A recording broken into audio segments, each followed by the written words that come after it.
Thank you so much. Did you get my email? Haven't looked yet. Haven't looked yet. You responded already. I did? I was just saying thank you again. Oh, okay. Well, yeah, all right then. I thought I missed. I think you sent another one. And I missed that one. No. Yeah, no problem. Though. I'm glad I can help. Glad I can help. All right. Good morning, everyone. Hope all is well. Hope everything's going okay. So today we are getting into chapter 9. Let's see, sure.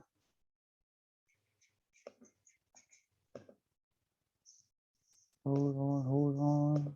Where did it go?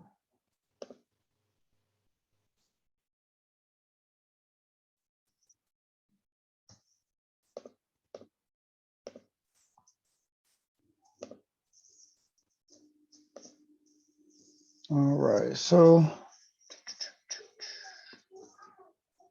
yep, 919293 is what we have left. And we covered chapter 7, so we're jumping into chapter 9 today. All right.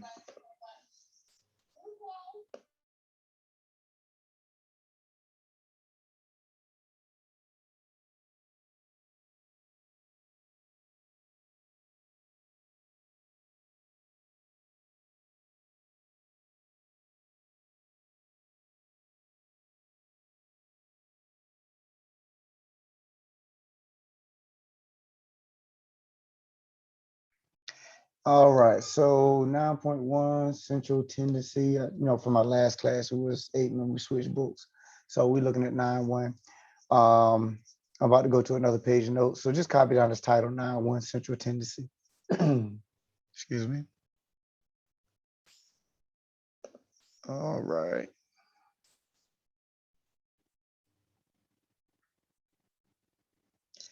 All right, so first one under central tendency is the mean, which is another word for average.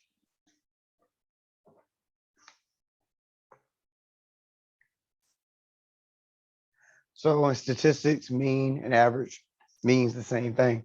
So you're just going to add all your data values, divide by the number of data values that you have.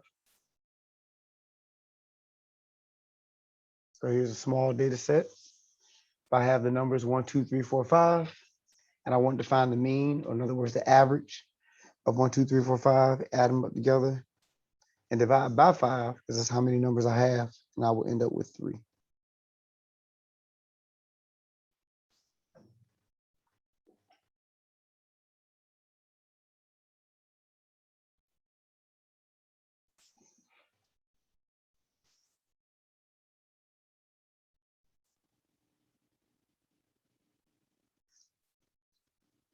All right, let me scroll up.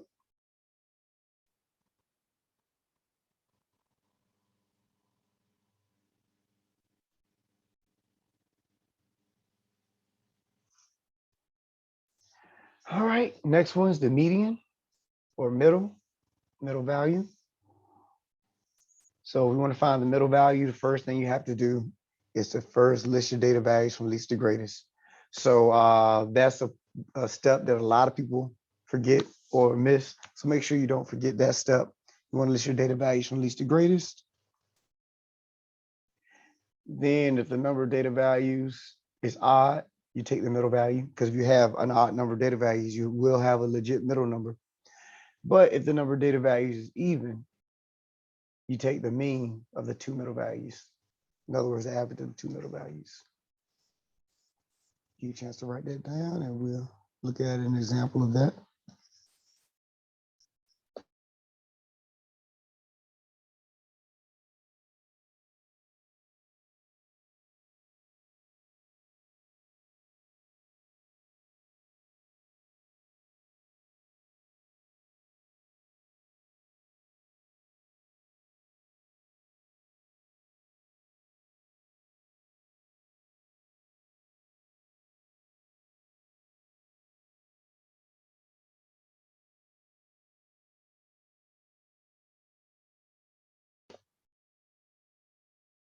All right. So go back to the data set 1, 2, 3, 4, 5. If that's my data set, then my middle number is just 3. I have 5 numbers. That's an odd number of data values. So that means I do have a middle number. And that middle number would be 3.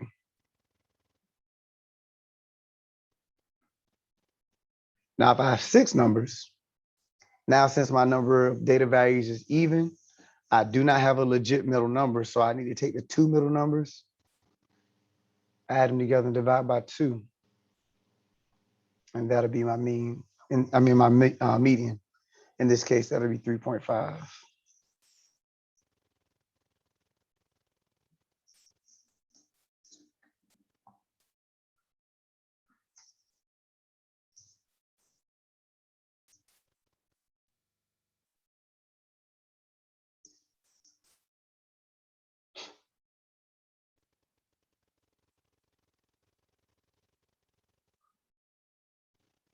Any questions? Any questions?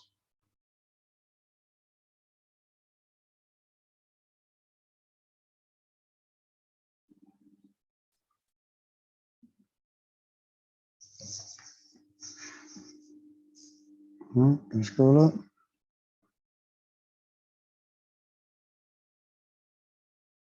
Last one out of this section, the mode. Think about most, the mode.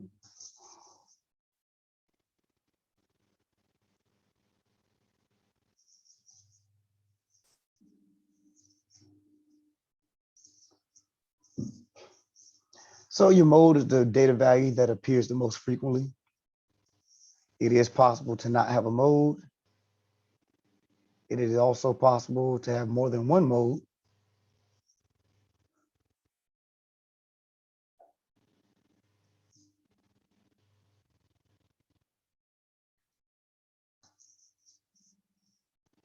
I do the purple.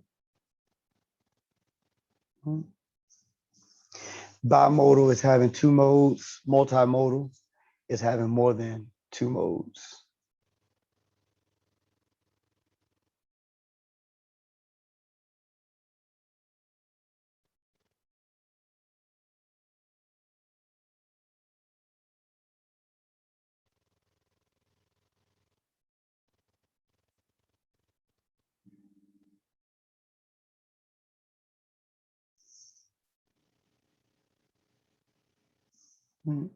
Any problems? Everybody good?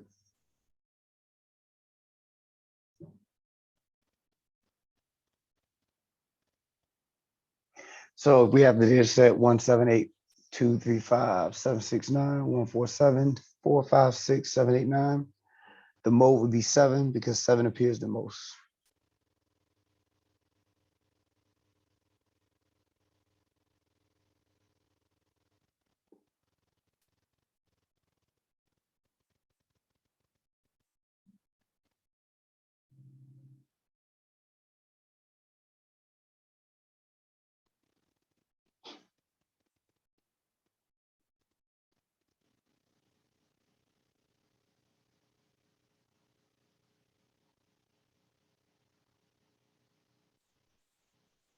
Any problems? Any problems?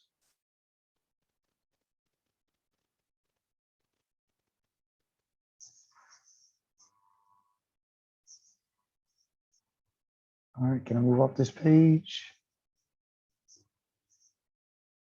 All right, so going back, not 160, the next title, 9.2 is dispersion. So you can go ahead and copy that title down.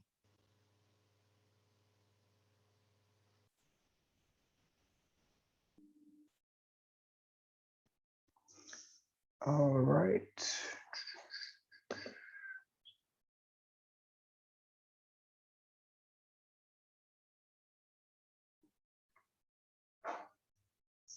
So dispersion is the degree to which the data is spread out.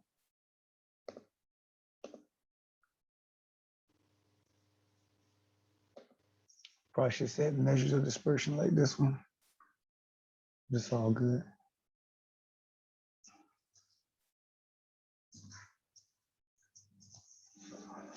All right, so the first way, or the first thing you talk about under measures of dispersion is the range.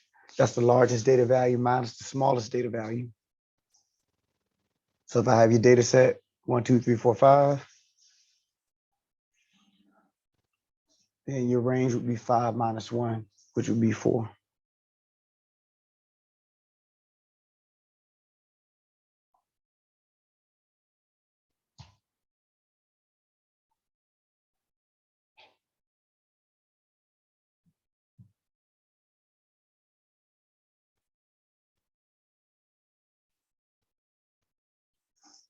All right, any questions, any questions?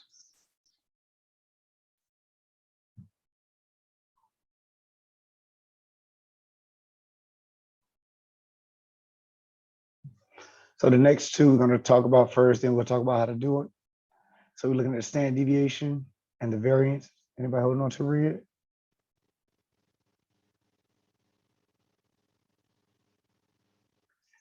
All right, standard deviation and your variance. Standard deviation just measures how far a data value is from the mean. In other words, how far the data value is from the average. And your variance is the standard deviation squared. And it's just another way to measure the spread of your data.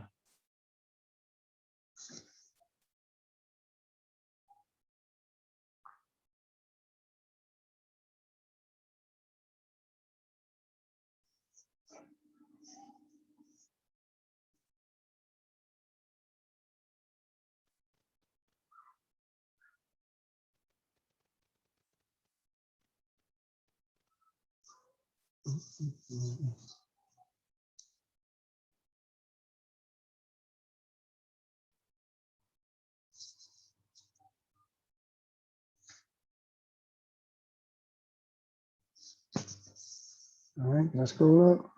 Don't copy green. Don't copy the next segment. Everybody done with black? All right. So here. So I'm not going to hold you responsible for knowing how to use the formula in order to calculate the variance or the standard deviation. But what you will be held responsible for is having an app, calculator, website, or something of that nature that will find it for you. For example, that's easycalculation.com. I'll show you that in a second, but you don't have to buy anything new. It's just really about. Now I know I said, can I scroll down? See, y'all wait until I scroll. Now I'll just mess with you. I'm gonna scroll back up in a second. But yeah, so yeah, so you want to make sure you find something that you can calculate the standard deviation, use to calculate standard deviation and variance. So somebody wasn't finished with the variance, so I'll make sure she's able to get that. Let me know when you finish. Not a problem, not a problem.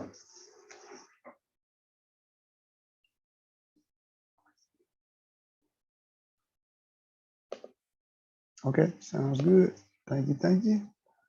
And so this was the next part right here.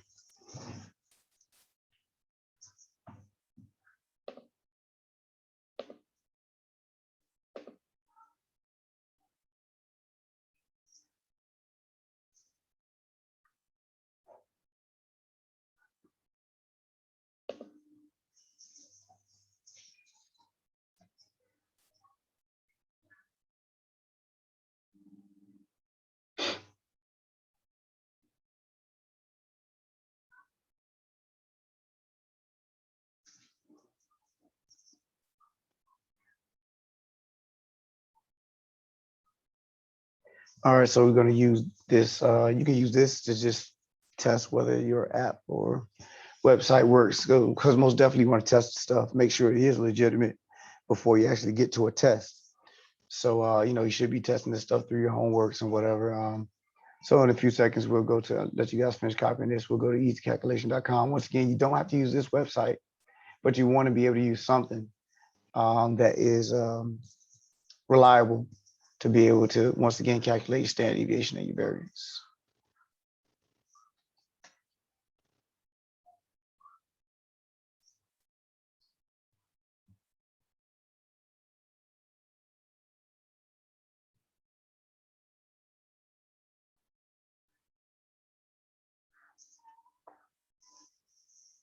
All right, can we go to the website?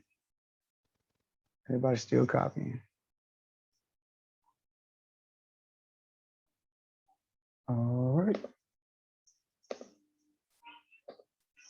So I would just type in standard deviation and see, already got a standard deviation easy calculation. Or if you just want to do standard deviation calculator, like I said, you don't have to use easycalculation.com. If you want to use something else, you can always Google standard deviation calculator. But easy calculation works fine. And so, of course, follow the directions of whatever app you're using. Here it says enter all the numbers separated by a comma. So we have 2, 4, 7, 12, 15. So 2, 4, 7, 12, 15. And calculate. And there it is. Of course, hold true to however many decimal places that MATLAB wants. And there it is.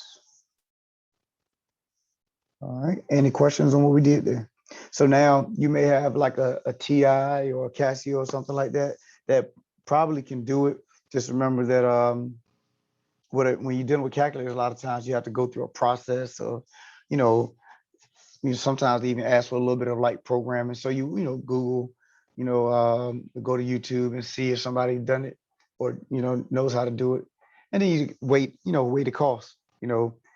Is it worth doing all of this stuff when I can just go to a website and just type in the value? So you will weigh out the cost on if you use your calculator or not, versus just using somebody's already created app.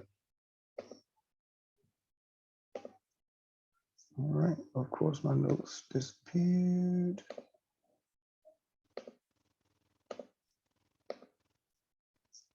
All right, so that is it for 9-2. 130. Yeah, so that is it for 9-1 and 9-2. Next class, we will get into 9-3, and then also talk about how we're going to move further. As a matter of fact, let's do this one exercise. We can, instead of saving it for next class, it flows in with 9-2. There's a problem that in 9-2 that gives you these instructions. It says find the mean, the deviation from the mean for each data item, and then the sum of the deviations. So I'm going to show you how that what do you mean by that, and then we can close it out.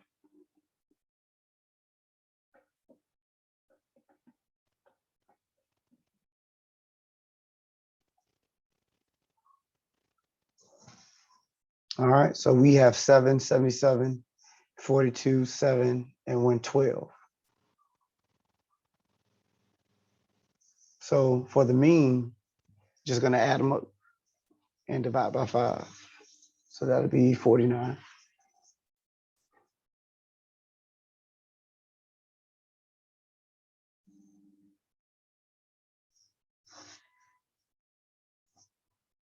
Any problems with A? No, that's easy. Glad you think so, man. Everybody done with copying the black so I can move up. So now looking at B, it says the deviation from the mean for each data value. So if I'm not mistaken, they give you this chart and then they ask you to fill in the right side, this part right here. And so the way you get the deviation from the mean is that you just take each data value and subtract from the mean. So that's why you got 7 minus 49, which is negative 42. 77 minus 49, 28. 42 minus 49, negative 7. 7 minus 49, negative 42. And then 112 minus 49, which is 63. So that's what you mean by deviation from the mean. So the negative, lets you know is below the mean. If it's positive, it's above the mean, that type of thing.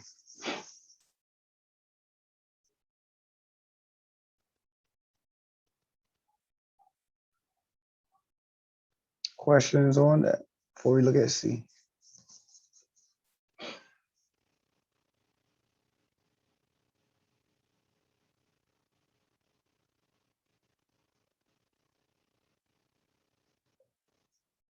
All right. And then the last one says the sum of the deviations. So you take all of these, add them together, and get 0.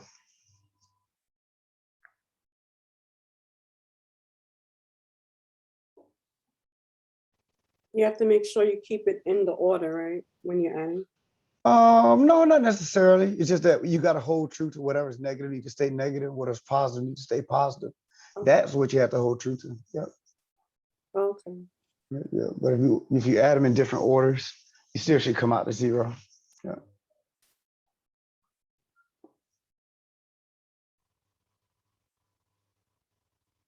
All right. The other ones are pretty much straightforward.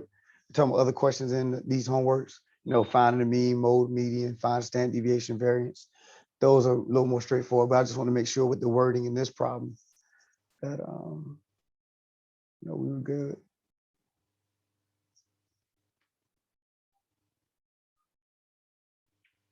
All right, so that's it for 9-2. And it should be 9-3. All right, we'll do 9-3 on next class. So before we close out, head into the weekend, questions, concerns, comments, anything, anybody? Everybody good, everybody straight. Okay, so like I said, next class we'll do 9-3, and then we'll talk about how we're going to operate, moving forward, because that would be the last section of new material. So we'll talk about what we're going to do moving forward. Other than that, you guys have a great weekend. Be safe, and I will see you on Tuesday. Okay, bye. All right, take care.